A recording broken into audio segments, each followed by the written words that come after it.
Friends, ఈరోజు video ఏమంటే మా చిన్న మేనల్లుడికి శాంతి పూజ చేసి అలాగే నామకరణం కూడా ఇవాళ పెట్టేస్తారు.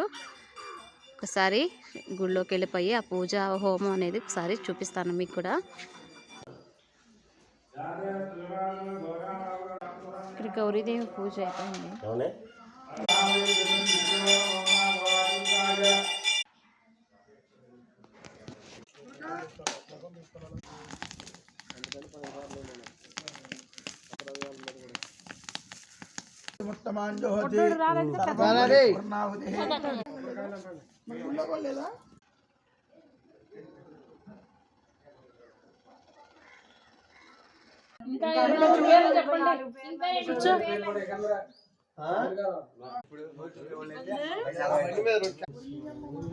ఓం నమః శివాయ.